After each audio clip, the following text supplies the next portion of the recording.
Because you could easily marry a woman. You know, you get into this relationship and that character part was not solidified. And now y'all are in a situation and maybe it's not voluntary. Maybe he cannot work anymore.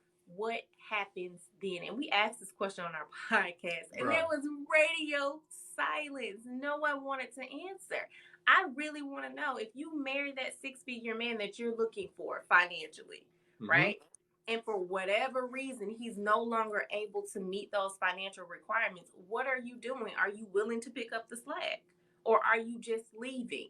And then again, that goes back to what does that say about your character? Because it's supposed to be sickness and health, rich or poor, death. Yeah. And ma'am, like I said, man, I keep it so, you know, I met your husband like the other night, and you know, I liked what he was saying. And you know, I was like, man, like I said earlier when I started the live, I was like, a lot of us that be having these conversations, you know, we be unmarried, we be single, we be childless. Like, you know, he had commented on the video, and I was like, bro, this is because the video, ever since I posted the video, it's been blowing up every day. It's just people commenting and stuff. And I saw him, and I was like, I want to talk to an actual married couple, bring y'all on here that have the experience, that can really speak like real life to what we're speaking to. But man, what I want to say though is that I always have data and statistics, and that's why I tell these women, it's like, it's nothing wrong as a woman for you to aspire for the type of man or type of men that you want. But if you're not attracting those men, if you're not receiving any significant minute interest from those men, when are you going to look in the mirror and be like, yo, maybe I need to self-improve so I can increase my chances or my opportunities of attracting these men? Or when are you going to just go back to the drawing board and do some reconnecting the dots? Because the reality is, a lot of these women have men that are readily available for them and more than suitable for them. But, you know, they want what they want. So go ahead. Right. But to your point with that, though, I think what ends up happening, a lot of times we end up looking in the same pond of fish. Like, we're pulling from the same pond and we're not willing to look outside. I can say that happens with men too, but it seems like it's more often with women. That they'll pull from the same pond over and over and over again. And but then see, this kind of leads down the conversation that everybody hates to hear, the pick better. But it's true. Women need to pick better. Men need to pick better. Period. So we got to get out of the same circles. You know what I'm saying? Change your circles. Like you said, self-improve and then look elsewhere. Because 9 times out of 10, you're dating the same person over and over again. I can say for sure that I did until him. I dated the same person over and over again and got pissed off when I got the same results. Like, you got to try something different. And at some point, you have to take self-inventory for yourself and say, okay, why do I keep attracting the same person? Or why do I keep going for this same person? When am I going to sit down and do some self-reflection and say, you know what? Maybe this is something that I got to fix because I keep picking this same blowfish. It's not working out. Right. Somebody that we need healing first. Yes, and they're right. They're 100% correct. Like, people are not doing the work. No. They're not. We're going to talk. Hey, thank you for saying healing, because we're going to talk about healing. Yes, Jazz, accountability. I talk about it all the time. But man, that's why I give them these data and statistics, because I'm like, I tell y'all, this is what the average in our community, this is what the average man is making. So when you walk outside, if you bump into 10 of us, 7 out of 10 of us is going to be somewhere in that income range. Right. Get off the shade room. You are not any of these. You are not Ari. You are not Jada. You are not India. You are not any of these girlfriends and wives of these athletes and entertainers. That's not going to be, I'm sorry, ladies. That's for 99% of y'all, that's never, ever going to be a reality for y'all. And like I said, if you're not even getting those results, when are you just going to look to the right or left? But this is what it comes down to. They don't like you said, man. They want this certain type of guy. There's guys that are on their the socioeconomic side as them, and they don't even want to build with that man. They don't even want to build with that man. Everyone's not coming out of school making 6 figures. Go ahead. It's sad. We are a very blessed couple. Okay, we met in college. We were friends before we ever started dating. And I think that for us, that foundation of friendship is what helps us throughout our relationship. But like you said, we have average women, and I'm not talking about your looks, I'm just talking about in general, average women looking for these above average men. You're not being realistic. How can you, if 90% of your dating pool is average, how do you feel like your average self is going to get the 10% that's beyond that? You're not. It's supply and demand. There's not enough supply for what you want. And Right. man, It's the mind of I'm the exception. Right. And Everybody is the exception, then it's no longer an exception and it's the rule, and that is not the reality that we live in. and you know what I tell them, yo? It's like the reality is that these certain type of men that y'all just think you want to go outside and bump into, or for whatever reason you feel like you're entitled to. These men are the ones that do the picking of the woman that they want to be with. They the ones that do the picking of the ones that they want to spend time with. And to you women that that try to say money is not one of your top standards, or you don't even consider money, I find it very interesting, ladies, that you know um the rich and wealthy men have significantly more options when it comes to women, and viable options at that, than the average and below average men. But y'all have way more access to the average and below average men. Like that's Right. You don't the same circles.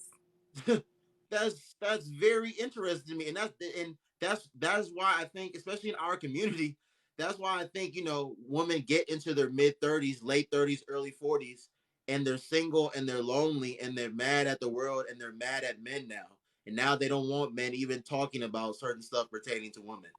It's and let's talk about healing, ladies. Will y'all please tell me what healing is? Because especially on this app, y'all can get on here at 8 in the morning and be scrolling the lives, and it'll be a black woman hosting, and it'll be other black women in there, and they'll just be bashing men.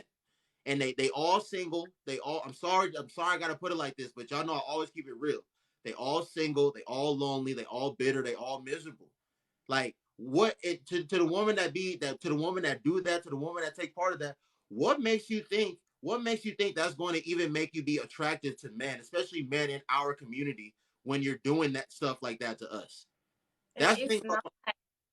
it's not at all. And then your spirit, even if you don't say it out of your mouth, the energy, your spirit that you're exuding, that hey, I hate men, you're not gonna attract a good man. Like, it's the law of attraction. You attract what you put out. And if everything out your mouth is men are horrible, I hate men, yada yada yada, you're gonna get them. that's what you're gonna keep running into. Get them. Like, there is power. Your tongue has so much power, and we don't like to accept that. We like to say it. You'll hear your grandmother say it all the time. There's power in the tongue. But then you speak these words, and then you wonder why every man you run across is a no good man. The same thing for men. If a man has a mentality that all women are no good, then that's what he's gonna keep running into. Period. You're, But at some point, again, you got to sit down and take that self reflection of yourself and say, hey, I want better. Let me just work on me. But don't use it as a crutch, because a lot of women and men like to say, well, I'm working on me, and you are not doing anything. Right. You just saying it, and you just sitting there. Go talk through your issues. Go sit down with a therapist. Go write it out. Go pray it out. Go on whatever go you to the need to. gym. Go to the gym. Yes, go to the gym. It does wonders. Whatever you need to do it and heal yourself, because a lot of us are walking around with hurt. And then some of us don't even know why we're hurt. We don't even know why we're angry. It's stuff that you need to work out so that you can be okay with you. And then you can go and find the mate that is for you. Right. And then maybe y'all go to counseling together, because it's not like a one-stop fix, It's ongoing. You want to say something, brother, before I speak? Nah, go ahead. Yeah, I mean, you hit the nail on the head, man, and you know, and that's the thing, man. Like I said, and that's the thing about my platform. We have respectful, constructive conversations here. I just want us to just talk about this stuff. We not bashing women, we not bashing men. But like I said, one thing I realized is that the women that are happily married, got content with their man, really love and appreciate their man, got their kids, got their family. They don't be doing all this stuff that all these other women be doing. So I mean, like, think about it, y'all. the woman that's married, they got their family, they not saying this stuff. They don't got this energy towards men. But all these other women, they No, have this energy towards men for whatever reason. especially when they have sons. Like they usually don't have when you're married and you have like boys. Like you definitely don't have when you have brothers and you have a good relationship with your dad. You're not gonna have these types of thoughts and conversations with other women. Um, but I saw something earlier and it scrolling through the comments here, and they were just saying like we I guess we just need to lower our standards. Well, see, my thinking on that is this, right? No, you don't need to lower your standards, but they need to be realistic. Realistic. You can't. Your standards are not interchangeable with hope, wishes, and prayers. They're not. People, I think, and I know this is not going to sound good to a lot of people, but people really got to start looking at relationships as like job interviews, man, because it's like if you want a certain caliber of a person, right? Are you that caliber of person? Like, do you fit the criteria for that particular type of person? You know what I'm saying? So if you want him to make this, you want him to be, you know, loving, emotionally intelligent. You want to have like, are you emotionally intelligent? Right. Like, because if you've been through, because the the thing is this, right? A lot of people base their hate for men and even in the opposite sex, hate for women. They base it off of their previous relationships. But the average adult has been through what, 5 relationships? So you basing that off of 5 people? You blanket Like you all of that sex off of 5.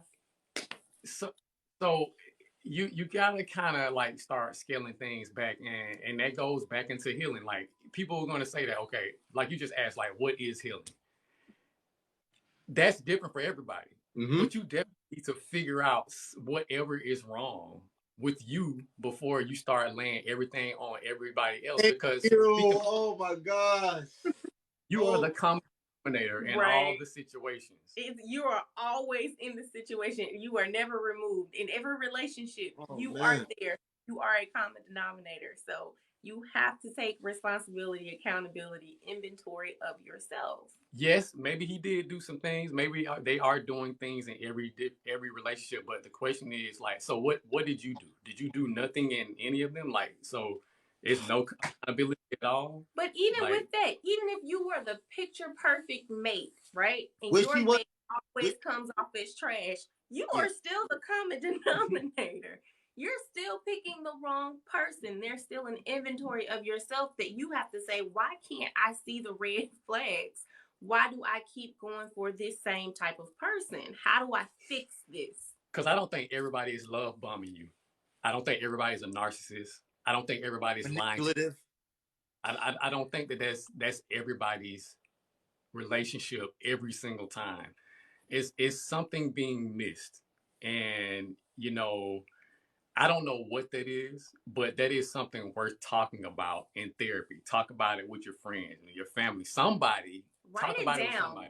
Write down all the character flaws that all of your mate had, all of your different mates, and if they all match up, you have to ask yourself, why do I like this in this person? Because you had to like it in order to get into a relationship with it. What are they doing that I like so much that I get stuck into this situation with the same person over and over again? And this is just not for women. This is for men as well. So let's dead that conversation saying that everything is on the woman. It's not. But I mean, the women are usually the ones saying they hate all men. They're usually the ones being super hurt. So let's address it like that.